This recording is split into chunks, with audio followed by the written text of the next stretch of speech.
हमको नहीं मिल रहा है कभी। एक आदमी को भरोसा नहीं है, बाकी सबको है।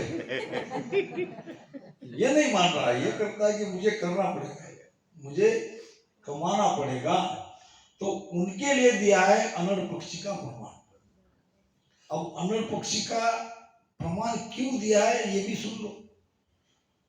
ये अनड़ पक्ष आकाश धाय पर कदे ना आवे, गुरु महाराज की वाणी में ये बात है। अनड़ पक्ष आकाश धाय नाम जमीन। वो अनड़ पक्षी आकाश में रहता है, सारा जीवन उनका आकाश में ही है। और वो पक्षी की मादा अंडा देती है। अद्भुत उदाहरण महाराज ने दिया है। वो अंडा आता है नीचे आकाश में, कई ऊपर, कई किलोमीटर ऊपर, नीचे आते आते आते वो पकता है, पक के फूट जाता है, उसमें से बच्चा निकलता है। नीचे आते आते धाय पर कदे ना आवे बोले ना, जमीन पे वो नहीं। किसके लिए प्रमाण दिया है देखो आप, क्योंकि सबको रहेंगे कोई कहीं भी, चार खाने में जितने जीव जंतु है, मगर भोजन मिलेगा तो जमीन पे ही मिलेगा ना। जलचर देखो या पक्षी देखो, पेड़ पे रहेंगे, आकाश में उड़ेंगे, मगर लाएंगे तो इधर उधर से जमीन पे ही मिलता है। भोजन तो जमीन पे ही है ना, रहने का उनका स्थान अलग हो सकता है। कोई पानी, आप मछलियां को हम खाना खिलाती है ना, तो वो जमीन का ही तो है। या तो एक में को मारेगी या कोई बाहर से कोई देगा वो खाएंगे। कोई भी देखो, जमीन पे ही सबको खाना मिलता है, मगर ये पक्षी ऐसा है, इसका भोजन भी परमात्मा ने ऊपर के ऊपर ही उसको दे दिया है।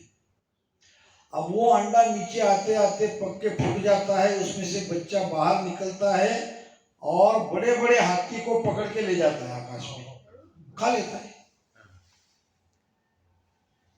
तो ऐसे पक्षी को भी परमात्मा भोजन देता है, तो तुम्हें नहीं देगा, हमें नहीं देगा, विश्वास करना पड़ेगा। तो ऐसे ये अनड़ पक्षी और वो पक्षी के प्रमाण गुरु महाराज की वाणी में आते हैं, अलग अलग संदर्भ से आते हैं। अब कई जगह जाता हूँ, सब सलीके थोड़ी रहते, पूछते हैं गूगल में अगर सर्च किएगा तो मिलेगा क्या। अब क्या गूगल में सब है होती है। यवतमाल में लड़का था, तुम्हारी जो भी है सारी दुनिया की बातें मोबाइल के गूगल में है बोल। मुझे भाई देखो, होगा तो होगा, नहीं होगा तो नहीं होगा। हमको तो इनके अस्तित्व से कोई लेना देना नहीं है, हम तो इनका सिद्धांत लेंगे। क्या लेंगे? इसका सिद्धांत। वो आप करो खोज खबर, अगर है मिले तो मिले, न मिले तो न मिले। वो ऐसे चैलेंज कर रहा था, राम सिंह का लड़का था, ऐसी कोई बात नहीं है जो गूगल में नहीं है। फिर मैंने उसके पिताजी को पूछा, ये गूगल क्या बात है? गूगल में डालता कौन है? कोई अलग है क्या डालने वाला?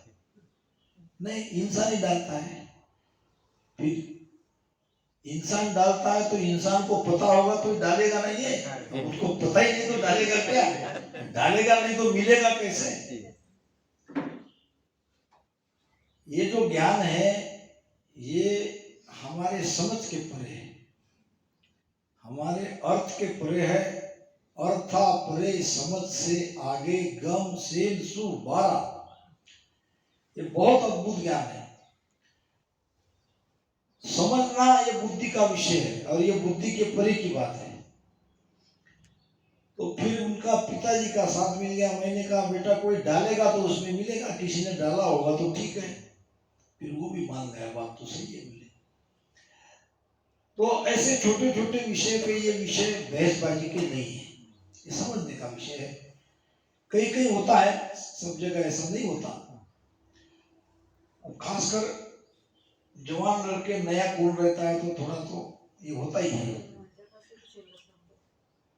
तो अब छाय हुमाव हुए रंग राजा और अनड़ पक्षी दोनों प्रमाण आप समझ गए।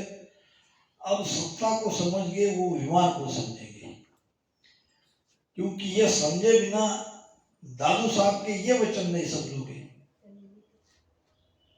तो हाँ आ गए भरत भाई, हो सकता है भरत भाई से मेरी चर्चा हो ये विमान के बारे में। नहीं, कल या परसों की हुई थी।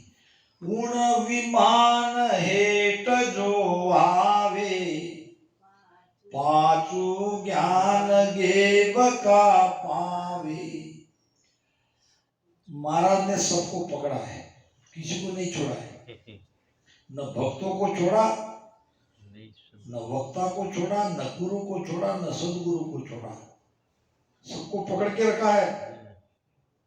इसीलिए चैलेंज के साथ उन्होंने कहा है, क्या कहा है? ज्ञानी तके मांड में सारा, से कोई जीत न पावे, एक साख में सब कोई पकड़ू, कोई इतबार न आवे। क्या छोटा मोटा चैलेंज है? ज्ञानी तके मांड में सारा, से कोई जीत न पावे। गोरक्षनाथ गए कबीर साहब के पास, संत थे दोनों, और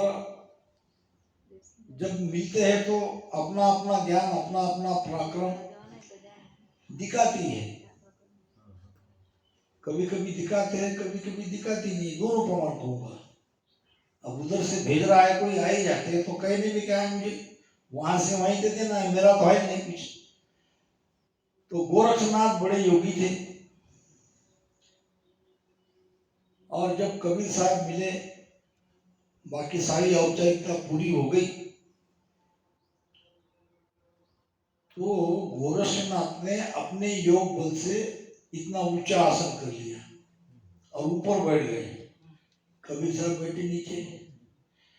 कबीर साहब ने देखा इसे अपनी भक्ति का अहंकार आ रहा है, अहंकार को तो तोड़ना ही पड़ेगा। संत ऐसे कोई चमत्कार बताते नहीं है, संत चमत्कारी नहीं होते, मगर समय अनुरूप कभी कभी ऐसा उनके साथ हो जाता है। कबीर साहब ने जब देखा कि ये ऊंचे आसन पर उसके वहां से मुझसे वार्तालाप कर रहे हैं, तो चलो इनका अहंकार आज काटते हैं, अहंकार को तोड़ते हैं। कच्चे धागे के ऊपर कबीर साहब इतना ऊंचा धागा चला गया, भूत से भी ऊपर चला गया, कच्चे धागे पे। इसने तो अपना आसन ऊपर लिया था, उसके बाद आसन भी नहीं था। अब वो एक में समझ गए वो अक्षर कबीर साहब क्या है। तो कभी कभी ऐसा होता है, कभी कभी क्या, जब संत संत मिलते हैं तो उनकी वार्तालाप भी इशारों में होती है, हम साधारण लोग समझ नहीं पाते हैं। तो एक दिन संत फरीद के आश्रम पे कबीर साहब अपने कुछ शिष्यों को लेके आए, दोनों संत मिले, भोजन प्रसाद चल रहा था। अब दोनों संतों के शिष्य खुश थे कि आज दो महान संत मिले हैं, दोनों में बड़ी गंभीर चर्चा होगी गहरे ज्ञान की, और हमको ज्ञान मिलेगा। तो भोजन होने के बाद सब आके शिष्य सब बैठ गए, इधर कबीर साहब, बाजू में उनके शिष्य, इधर फरीद, बाजू में उनके शिष्य। अब बोलेंगे तब बोलेंगे, अब बोलेंगे तब बोलेंगे, बैठे रहे। 11-12 बज गए, दोनों सो गए, दोनों में कोई वार्ता ही नहीं हुई। अब शिष्यों को लगा हो सकता है थके आ रहे होंगे, सुबह करेंगे। और सुबह उठ के भजन सुमिरन किया। फिर कबीर साहब कहने लगे अभी मुझे आज्ञा दो। फरीद जी कहने लगे ठीक है। अब वो भी संतों को विदाई करने के लिए आगे तक जाते ना, शिष्य थे दोनों बाजू में। अब शिष्य को थोड़े नाराज होना स्वाभाविक है, ज्ञान नहीं मिला। घर बैठे गंगा आई थी मगर वार्तालाप कुछ हुआ नहीं। एक तो वो नाराजगी, दूसरी बात उनमें आखिर में जो बातचीत हुई उससे ज्यादा आश्चर्य हो गया। क्या बातचीत हुई कि फरीद ने कहा रात में जो आपने ज्ञान दिया वो बहुत बढ़िया ज्ञान दिया। कबीर साहब कहने लगे आपकी तरफ से जो मुझे मिला वो बहुत बढ़िया मिला। ज्ञान चर्चा दोनों में बहुत बढ़िया हुई। दोनों शिष्य कहने लगे ज्ञान चर्चा, एक शब्द कोई बोला नहीं, पूरी रात चली गई, ये कहते ज्ञान चर्चा हुई। संतों की भाषा संत ही जानते हैं, हमारे समझ के परे है। तो ये उन विमान हेठ जो आवे पांचू ज्ञान, पांच ज्ञान कौन से बता सकते हैं? मत ज्ञान और श्रुत ज्ञान, श्रुत ज्ञान और मन परिचय ज्ञान और अवधि ज्ञान, अवधि ज्ञान कहते हैं और केवल ज्ञान। तो अगर वह સત્સંગ તો ચાર વાગી ગયેલા છે એટલે જેને દૂધ દૂધ માટે કે જવું હોય તો તે જઈ શકે, સત્સંગ ચાલશે। तो सूचना ये है 4 बजे है, जिनको जाना है वो जा सकते हैं ना, क्योंकि आपके लिए वो सत्संग की मर्यादा नहीं रहेगी, काम रहता है घर पे, तो आप जा सकते हो। थोड़ी देर संगत चलेगी, क्योंकि ये विषय पूरा हो जाए इतना या अधूरा छूट जाएगा। ये विषय समाप्त होने के बाद संगत समाप्त हो जाएगी। उसके पहले अगर कोई जाना चाहे, घर में काम हो तो जा सकते हो। तो अब आए हमारे ऊपर, ये किसके लिए कहा है? दूसरे धर्मी के लिए बात है क्या?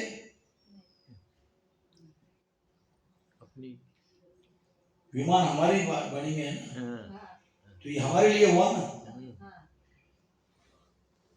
उन विमान हेठ जो आवे पाचू ज्ञान गेब का पावे। ये सत्ता रूपी विमान, कौन सा विमान? ये मैं फिर कह रहा हूं, ये विमान दिखने वाला विमान नहीं है, ये सत्ता रूपी विमान है।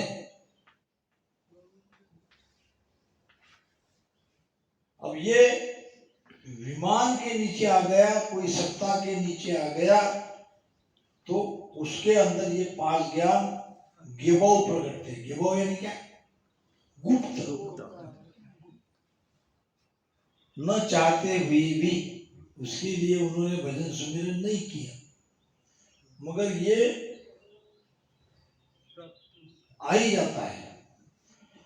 तो जब कोई मेरे जैसा कहता है कि मेरा ध्यान 10वें द्वार के बाहर है, तो मैं तो निकल गया ना, लोक में चला गया ना।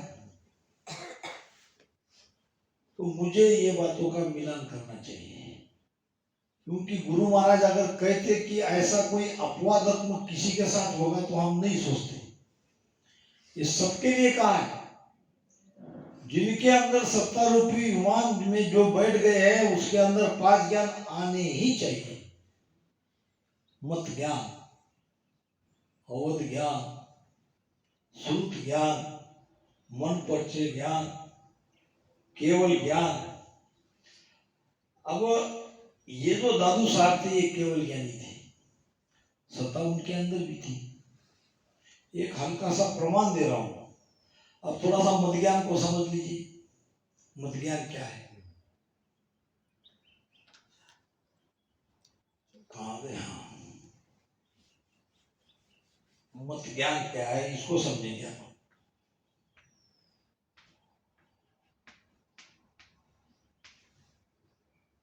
अपनी भक्ति ऊंची है कि छोटी है? बहुत है, तो बताता हूं मैं। इसके ऊपर कोई है क्या? नहीं। अच्छा, बाकी पारब्रह्म की भक्ति कहां तक रही होगी? इस लकीर से नीचे यहां तक, ठीक है। बाकी ये वैकुंठ है, कैलाश है, ये यहाँ आसपास होगी नहीं। और ये बाकी माया की और बाकी जो मूर्ति पूजा करते हैं वो करते हैं, वो सब ये जगत में आते हैं ना वो। तो जो सबसे ऊंचे टीले पर चढ़ा है उसको नीचे का सब दिखाई देगा कि नहीं? दिखाई देगा। देखा ना? यानी ये जो भक्ति कर रहे हैं, इन भक्ति का पराक्रम उसको पता रहेगा। नहीं तो महाराज की वाणी देख लो, महाराज क्या कहते हैं, तीन लोक की कल सब जानी, ब्रह्मा विष्णु लग सोई बे, ब्रह्मा विष्णु लग सोई बे, के सुख राम परम पद प्रगट, के सुख राम परम पद प्रगट, सब सुन्यारा होइबे, सब सुन्यारा होइबे। अब ये इन वचनों का अर्थ बहुत गहरा है। तुम जितना भी ये जैसा जैसा तुम्हारा ध्यान, तुम्हारा अनुभव बढ़ता जाता है, वैसा वैसा इन साखियों का अर्थ भी बदलते जाता है। 2 साल पहले, 4 साल पहले कुछ अलग समझ रहे थे, आज कुछ अलग समझेंगे। और जैसे जैसे ध्यान में हम गहरे उतरते जाएंगे, इन साखियों का अर्थ भी बदलेगा। 3 लोक की कल सब जाने, ब्रह्मा विष्णु लग सोई बे। ये ब्रह्मा विष्णु शक्ति कौन है? जगत पालन करने वाला, चलाने नहीं, वो तो उनका कार्य है। ये देवता है कि नहीं है? देवता है। 3 लोक के बड़े देवता है। क्योंकि 3 लोक में क्या करना है ये उनके हाथ में है। 3 लोक की कल सब जाने, ये ब्रह्मा विष्णु का कार्य जो है, जो अभी कुसुम बेन ने बताया, ये वो सब जानते हैं। ये 3 लोक में कब क्या होने वाला है ये संत जानते हैं। इन तीनों देवता की कला को वो जानते हैं, इसलिए वो उनमें हेरफेर कर सकते हैं। वो पावर है उनके पास में, वो पावर है क्योंकि वो 3 लोक की कला को जानते हैं। अब क्या पता आपने क्या लिखा है, मगर आज तो उसका अर्थ ये हो रहा है, 3 लोक की कल सब जाने। 3 लोक की कला क्या है? पैदा करना, पोषण करना, मिटाना, किसको कहाँ भेजना, किसको क्या करना, किसके साथ, ये सारी सब देवता इनके हाथ में है। ये 3 लोक के सबसे बड़ा देवता है। तो इनका सारा कार्य, सारी कला ये सदगुरु जानते हैं। यहां तक भी वो उनके अंदर में चाहे तो बदल भी कर सकते हैं, चाहते नहीं, वो बात अलग है। एक संत थे, दादू संप्रदाय के अधीन थे, और वो हमेशा गांव में जाते थे, भिक्षा मांगकर खा लेते थे, भजन पूजन करते थे।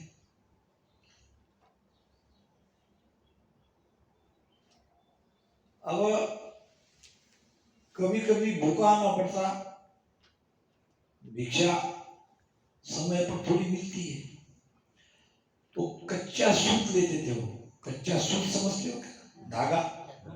समझते। अब वो जाते गांव में, कहते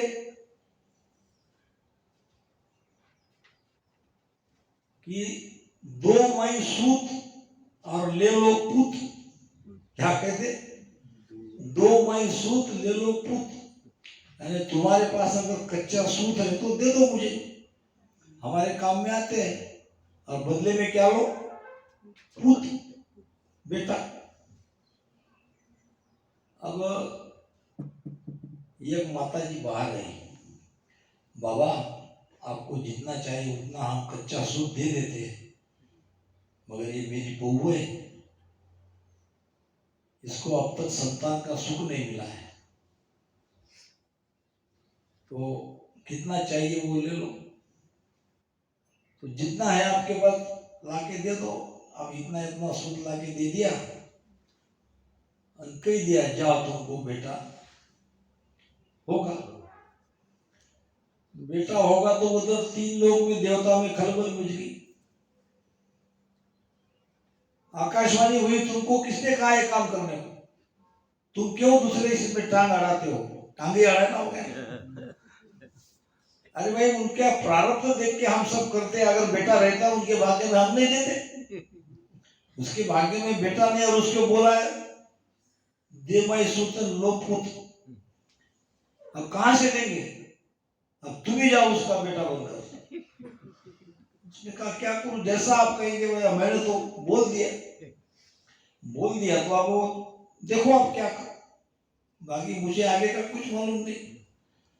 अब जाओ तुम मरो और मरकर उसका बेटा बनो। तो संत ये कर सकते हैं, ऐसा कई बार हुआ है। संत चाहे तो क्या नहीं हो सकता। 3 लोक की कल सब जाने, ब्रह्मा विष्णु लख सोई बे, कैसो ग्राम परम पद प्रकट। परम पद कहाँ है भाई? प्रकट है। कहाँ है नवीन भाई? नहीं, गुरु महाराज को वचन को कैसा समझे? वो तो कह रहे प्रकट है। प्रकट किसको कहेंगे? क्या है मेरे हाथ में? दिख रहा है ना? तो अगर आपको पूछूं मैं ये कहाँ है तो आप क्या कहोगे? ये क्या प्रकट है आपके हाथ में है? ऐसा परम पद प्रकट है करके बोल रहे महाराज। और वहां जाके तुम मिलोगे तो तुम सबसे न्यारे हो जाओगे।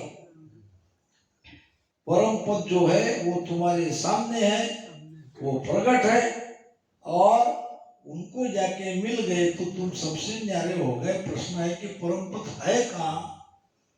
ये तो हमने ये सुना कि भाई भजन करते करते जाना, 10वें द्वार के बाहर बाहर कमलों को छेदन करेंगे फिर परम पद पर जाएंगे। वो भी बात सही है। फिर परम पद 2 है क्या? ये कौन सा परम पद है? ठीक है, ये पद जो है, ये पद किस भाव से महाराज ने बनाया है ये देखना पड़ता है। वो पद है समझ समझ हंसा सन्मुख लेना, ज्ञान सुनो सत तोलो वे, जे कुछ और बड़े नहीं तुमसो, तो बचन तो सुलिया बोलो वे, जग की भीड़ बचन ते गुरु सदगुरु पक्ष में लावे वे, जारी तो भक्ति पड़ेला पाची धक्का गेव का खावे वे, न्याव को न्याव देखो मत कोई, ना कोई दृष्टान लाओ वे, सत्पुरुषादि तो महिमा कीजे करनीरा तोलन पाओ वे, सत्पुरुषादि मेर गेव की केर गेव होए जावे वे, कर्म होनारो दोनों दूजे काल निकट नहीं आवे वे, सत्पुरुषादि आस अनादु ब्रह्मा विष्णु शिव चावे वे, जे अवतार देही धरावे वे ही शीश निवाए वे, 3 लोक की कल सब जाने, ब्रह्मा विष्णु लख सोई बे, और कैसु कराम परम पद प्रकट सबसु न्यारा हुई बे। यह है उसका संदर्भ। आपके सामने जो सदगुरु है वही प्रकट परम पद है, ये बात है। और ऐसा अद्भुत ज्ञान शिवाय मोहनदास जी महाराज से कोई दे नहीं सका आज तक। कहां से लाते थे वो? अभी उनकी बरसी आ रही है। अरे तुम्हारे सामने जो संत है वही तो परम पद प्रकट है, उसको ही मिल लो ना। परम पद में जाना चाहते हो तो दूसरा कोई कृपा करने के लिए बैठा थोड़ी है तुम्हारे लिए। आपके आप पर कृपा करनी है और दूसरों संतों की कृपा चाहिए, यही परम पद है। ये परम पद में आप तभी जाओगे जब शरीरधारी सदगुरु को तुम परम पद मानोगे, उसमें परमात्मा मानोगे, वो भाव तुम्हारे अंदर आएगा तब बात बनेगी। है तो वो तुम्हारे जैसा ही इंसान, तुम्हारे जैसे ही खाता पीता रहेगा, तुम्हारे जैसे ही बातचीत करेगा, सब कुछ करेगा, मगर कोई ना कोई एक चीज उसमें जरूर तुमसे अलग है। जो हम जानते नहीं है वो अगर हमको वो समझा के दे रहा है तो उतना तो वो आगे तुमसे है। तो सदगुरु ही परम पद है। और जब कोई कहता है, ऐसे सदगुरु को भी महाराज ने छोड़ा नहीं है। अगर तुम इस पद तक पहुंचे हो तो इनकी सारी कला तुम्हारे अंदर चाहिए। अच्छा, बाकी का छोड़ो, किस संत का क्या मत है ये तो समझ में आना चाहिए। अलग अलग संत कई हुए ना, 3 लोग के संत हुए, कोई योग सिखाने वाले संत हुए, पतंजलि है, और कई योगी हुए ना। तो इन सब सारे संतों की वाणियां है। ये वाणियां पढ़ के ये ऊपर जो केवल पद में बैठा है वो उस वाणियों का मत कह देगा कि नहीं देगा। ये ज्ञान त्रिकुटी तक का है, ये ब्रह्म की भक्ति इसमें बताई है, ये तो हद का ही ज्ञान है। क्यों? मत ज्ञान, उसकी आंखें खुल गई है, वो सभी मतों को जानता है, सारे मत कहां तक पहुंचे हैं ये वो कह सकता है। इसको कहते हैं मत ज्ञान। जब मैं कह रहा हूं कि मेरे 12 कमर के छेदन हो गए तो मेरे अंदर ये बातें आनी ही चाहिए। दूसरे संतों को मत को समझना ही चाहिए। यहाँ तो देखते हैं हमारी वाली नहीं समझते, जब पहुंचे 10वें के बाद अब त्रिपुटी की संख्या नहीं समझा पा रहे, तो इसको क्या कहेंगे? देखो, सोचो, विचार करो। अरे भाई, तुम कैसे पहुंचे? फिर ये खुला नहीं कर पा रहे हो। किसी को नहीं छोड़ा महाराज ने। सूरत ज्ञान तो आप जानते ही हो, और अवधि ज्ञान। अवधि ज्ञान यानी 100 कोष में 1000 कोष पे क्या हो रहा है वो यही बता देना। परावाणी इसमें आती है, परवानी अलग है। दादू जी महाराज अवधि ज्ञानी थे। राजस्थान के सांबार में वो रहते थे, और गांव के खेती किसानी करने वाले लोग हमेशा उनके दर्शन के लिए आते थे। एक बरस बारिश ही नहीं हुई और होने का कोई चांस भी नहीं था। तो लोग सब जमा हो गए आपस में कि दादू जी साहब को पूछते हैं बारिश कब होती है कि नहीं होती है। तो डायरेक्ट संतों से कैसे पूछे? कोई संतों का नजदीक वाला चाहिए ना। तो संतों के साथ साथ रहने वाले को मिला है कि कहा कि बारिश की बहुत आवश्यकता है, बारिश हो नहीं रहा है, हमारी सारी फसल खराब हो रही है, भूखों मरना पड़ेगा। तो कोई ना कोई उपाय करो, दादी महाराज को बारिश करने लगाओ।